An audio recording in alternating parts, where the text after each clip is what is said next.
वहाँ पे जो चिन्ह देखा तब लगा कि यार यहाँ पे त्रिशूल बने हुए हैं, स्वास्तिक बने हुए हैं, श्री लिखा हुआ है। मुस्लिम प्रतीक की पूजा नहीं करते हैं, उनका मतलब कोई प्रतीक नहीं होता है, कोई चिन्ह नहीं होता है। सोच रही होगी औरंगजेब की कि या तो हमको कोई हरा नहीं सकता या तो दोबारा हिंदू उठ नहीं सकता। यहाँ पे फव्वारा है तो इसको स्टार्ट करके दिखा दीजिए, सारी चीजें क्लियर हो जाएंगी। यहीं पे आगे आदमी जाएगा ही नहीं।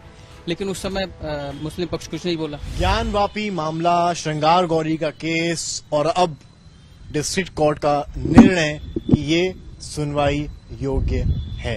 और मेरे साथ इस वक्त जो व्यक्ति मौजूद हैं वो व्यक्ति हैं जो सर्वे के दौरान अंदर थे। ये अंदर ही नहीं थे बल्कि उन्हीं के कैमरे में पूरा सर्वे रिपोर्ट हुआ था, रिकॉर्ड हुआ था, जिसमें आपको हिंदू पक्ष के मुताबिक शिवलिंग, मुस्लिम पक्ष के मुताबिक फव्वारा, वो आकृति दिखाई पड़ी थी। विभाष दुबे, विभाष आपका बहुत स्वागत है। मेरा पहला सवाल आपसे ये है, मेंटेनेबिलिटी का केस तो अब ओके हो गया है, मतलब अब सुनवाई होने वाली है।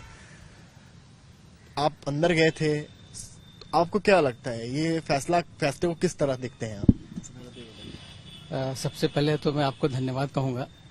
उसके बाद पूरी सर्वे टीम जो लगी हुई थी, जो धूप के महीने में बिल्कुल कड़क धूप थी, गर्मी इतनी ज्यादा थी कि शरीर का सारा कपड़ा गीला हो चुका था, कोई ऐसा अंग नहीं था जो गीला न हुआ हो। मैं जब निर्णय आया तो मुझे लगा कि जितनी टीम वहां पे काम की थी उस सबके पसीने का फल जो है आज सामने देखने को मिल गया, तो बहुत अच्छा लगा। पहले तो हम सबको बधाई देंगे। दूसरा जो केस जो अभी आधार बना है, एक खुशी होती है इस बात को लेके कि जो हम लोग मेहनत किए और दुनिया क्या क्या बोल रही थी कि फव्वारा है, शिवलिंग है, तरह तरह की बातें, हिंदू पक्ष अपनी बात, मुस्लिम पक्ष अपनी बात, कोर्ट हर चीज शांति से सुन रही थी और सिर्फ साक्ष्यों पे ही आधारित होकर उसको निर्णय देना था। वो सिर्फ फोकस की हुई थी साक्ष्य पे। साक्ष्य जो दिए गए वो हम लोगों के द्वारा दिए गए, इसलिए आज बहुत खुश हैं हम लोग कि आज जो हम लोग उस दिन जो हम लोग मेहनत किए थे उसका रिजल्ट आज देखने को मिल गया। और आधार क्या बना? फोटोग्राफी और वीडियोग्राफी। तो एक अंदर से बहुत अच्छी प्रसन्नता हो रही है कि हम लोगों की वजह से वो सारी चीजें हो रही हैं। वास्तव में आज मैं धन्यवाद कहूंगा ईश्वर को भी, आपके चैनल को भी, सबको कि हम लोगों को ये मौका मिला और हम लोगों ने ये सारी चीजें की। आपको क्या लगा? आप अंदर थे, आप काफी करीब गए, आपने तस्वीरें ली, पानी के ऊपर भी, आप पानी के पास भी गए, क्या लगा? वो शिवलिंग था, क्या था? देखिए, लग तो शिवलिंग था जो पुराणों में लिखा हुआ है कि जो ज्योतिर्लिंग होते हैं वो स्वभावतः रूप के बहुत बड़े होते हैं। तो रूप तो उस तरह का दिखाई दिया था कि काफी बड़ा था वो, कोई सामान्य या आर्टिफिशियल चीजें नहीं दिख रही थी। तो इससे ये तो लग सकता है कि हो सकता है कि हिंदू पक्ष के जी ज्योतिर्लिंग हो सकते हैं जी। नीचे भी काफी एरिया आपने बताया कि है जो चुनवाया दीवार से, वो अगर खुल जाए तो सारी चीजें क्लियर हो जाएंगे कि फव्वारा है। अगर फव्वारा है तो नीचे से वो सारी चीजें गई होंगी, कनेक्शन गया होगा पानी। फव्वारा है तो चलवा क्यों नहीं रहे? हाँ, अब यही तो बोला गया। विष्णु जैन ने तो यही बोला ना कि यदि फव्वारा है तो इसको स्टार्ट करके दिखा दीजिए, सारी चीजें क्लियर हो जाएंगी। यहीं पे आगे आदमी जाएगा ही नहीं। लेकिन उस समय मुस्लिम पक्ष कुछ नहीं बोला कि नहीं, ऐसा ये खराब पड़ा हुआ, कई सालों से खराब पड़ा। आप जब अंदर थे तो एक होता नहीं है कि कहते हैं सामने भगवान प्रकट हो जाए तो अंदर से एक वाइब्स आते हैं कुछ अजीब से, क्या ऐसा कुछ आपको लगा कि आपको एक लगा हो एकदम से झटके चीज सामने? क्योंकि आप जब अंदर जा रहे होंगे तब अंदाजा भी नहीं होगा कि ये सब देखने को मिलेगा। आपने सोचा होगा कि भाई स्वास्तिक होगा बहुत ज्यादा या कुछ मूर्तियां होंगी, वो होंगी। आपने देखा कि एकदम से सामने ये है। पहला थॉट क्या था विभाष दुबे के दिमाग में? सर, पहला थॉट तो दिमाग में आया, रोंगटे तो खड़े हो गए थे। ये तो फीलिंग आ गई तुरंत कि कुछ ऐसा चमत्कार दिख रहा है। तो देख के एक भावना उत्पन्न हुई कि नहीं, ये सामान्य चीजें तो नहीं हो रही हैं जो हुआ है। तो निश्चित तौर पे कोई दैवी शक्ति हो सकती है वो, कि जो फीलिंग अंदर से आ रही थी ना इस चीज को देख के। सामान्य तो आदमी हर चीज देख रहा, हर जगह फोटोग्राफी चल रही थी, हर जगह वीडियोग्राफी चल रही थी, लेकिन वहीं पे वो चीजें क्यों उत्पन्न हुई? इसका मतलब कि जरूर वहां पे कुछ रहा होगा, कुछ ऐसी शक्ति रही होगी, तभी तो ये सारी चीजें सामने आई हैं।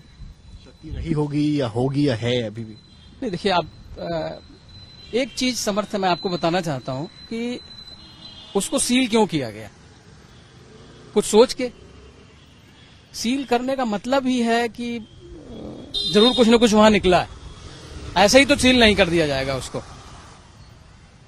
जिसने भी उसको सील कराया, जैसे भी कराया, ये तो समझ में आ रहा है ना कि वहां कुछ है, तभी इसको सील कर दो। अब वो भले ही मुद्दा विवादित का हो या भले मुद्दा वो श्रीलंका। और आपने क्या क्या ऐसा देखा जो आपने अभी तक नहीं बताया, क्योंकि अब आप खुल के बोल सकते हैं विभाष, क्योंकि अब तो केस मेंटेनेबिलिटी का ओके हो गया है। जो ऐसे तथ्य हों जो आप अभी तक शायद ना बोलते हों, जो की चीजें आपने देखी हों, वो आप बताना चाहें। नहीं, देखिए, ऑलमोस्ट जो चीजें नहीं बोलनी थी वो तो ऑलमोस्ट दिमाग से निकल भी चुकी है, लेकिन आपके चैनल के माध्यम से या सबके चैनल के माध्यम से वो सारी चीजें सामने आ गई। 5-5 घंटे की वीडियोस लगातार चल रही हैं, तो सारे साक्ष्य तो लगभग लोग देख ही चुके हैं। एक थोड़ा सा व्यक्तिगत फीलिंग मैं आपको बताऊं कि जब मस्जिद के अंदर हम लोग प्रवेश किए, मतलब वो जहां पे लोग बैठ के नमाज वगैरह पढ़ते हैं, जब उस दीवार पे भी सामने बैठे कहते हैं कि ना मुस्लिम प्रतीक की पूजा नहीं करते हैं, उनका मतलब कोई प्रतीक नहीं होता है, कोई चिन्ह नहीं होता है, लेकिन वहां तो सारे चिन्ह दिख रहे थे। और शायद उन्हीं के सामने बैठ के वो लोग जो भी अपना नमाज वगैरह करते हैं, तो वहां पे जो चिन्ह देखा तब लगा कि यार यहाँ पे तो त्रिशूल बने हुए हैं, स्वास्तिक बने हुए हैं, श्री लिखा हुआ है, तो ये सब चीजें थोड़ी सी अटपटी लग रही थी। और इतिहास में एक बार जाने को था कि उस समय क्या सोच रही होगी औरंगजेब की कि या तो हमको कोई हरा नहीं सकता या तो दोबारा हिंदू उठ नहीं सकता यहाँ पे, इसीलिए सारे साक्ष्यों को उसी तरह से छोड़ के और वहां पे मस्जिद नहीं तो छोड़ा कहाँ, वो तो नीचे दीवार आप कह रहे चुनवाई हुई है, उसमें भी कुछ हो सकता है। हाँ, नीचे के पार्ट में जो पार्ट वाइज बंद हैं तहखाने, जो या तो हो सकता है कनेक्टिविटी रही हो, कनेक्टिविटी को बंद किया गया हो, या हम ये कह सकते हैं श्रृंगार गौरी की तरफ से जब नीचे आते हैं तो उस तरफ हम लोग नहीं जा पाए थे। उसके नीचे का जो तहखाना था वो चारों तरफ से बंद था। लगता है इसमें कुछ है, मे भी हो सकता है वहाँ पे कुछ उसी तरफ चारों तरफ से बंद कर दिया गया है उसको। ऐसा लगता है कि चुनवाया गया, लगता है नॉर्मल दीवार है। नहीं, बंद तो समझ में आता है कि चुनवाया गया है उसको, वो किसी चीज को ढकाया गया है। हाँ भाई, आर्च कट, जैसे पुराने जमाने में आर्च कट दरवाजे हुआ करते थे, वो तो बंद करेंगे तो वो आर्च तो दिखता रहेगा ना। अच्छा, सुमन लाल आर्य से हमारी बात हो रही थी तो उन्होंने एक चीज बड़ी दिलचस्प बताई कि अभयनाथ यादव जो मुस्लिम पक्ष के वकील थे, उन्होंने उनसे जब कहा गया कि ये ज्योतिर्लिंग है तो उन्होंने भी एक तरफ, उनको भी झटका लगा कि भाई वो पलटे, उन्होंने हाथ जोड़ा, उन्होंने कहा अगर ये भोलेनाथ है तो मैं खुद इनको प्रणाम करता हूँ। ऐसा व्याख्या हुआ था, वाक्या हुआ था? नहीं, अगर हुआ होगा तो मैंने देखा नहीं था उसको, लेकिन कुछ लोग थे जो समझ में आ रहा था कि वो धार्मिक हो चुके थे। क्या माहौल था? देखते ही मान लोगों के अंदर वो भाव आने लगा था कि हाँ जरूर ये हमारे भाई 500 साल से जो गायब हैं बाबा, और वो 500 वर्ष के बाद दिखाई देंगे, कितनी पीढ़ियां निकल चुकी होंगी, कितनी पीढ़ियां हो गई जिनको पता ही नहीं कि ऐसा कुछ हुआ। और आज ये पीढ़ी जो चल रही है वो अपने आप को सौभाग्यशाली समझेगी ना कि ये 500 वर्ष पुराना जो बाबा गायब थे आज हमको दर्शन देने को मिल रहे हैं। तो उसमें भी 1% लोग भी नहीं थे उसके अंदर, अगर आबादी का देखा जाए तो वो लोग अपने को तो धन्य समझेंगे। देख सकते हैं विभाष हमारे साथ थे, वीडियोग्राफर जो पूरे सर्वे के दौरान अंदर थे, और इन्हीं की फोटोज आपने टीवी पे देखे, अपने सोशल मीडिया पर देखे कि किस तरह से चले, किस तरह से काफी बड़ी बातें इन्होंने बताई, कहा क्या माहौल था, और ये खुद वहां पर थे, इनके रोंगटे खड़े हो गए थे। तो देखना है कि ये केस, हालांकि अब इसकी सुनवाई अगली 22 सितंबर को है, पर ये केस अब आगे कौन सा मोड़ लेता है ये देखना काफी दिलचस्प होने वाला है। कैमरामैन संदीप दुबे के साथ समर्थ श्रीवास्तव, वाराणसी, यूपी तक।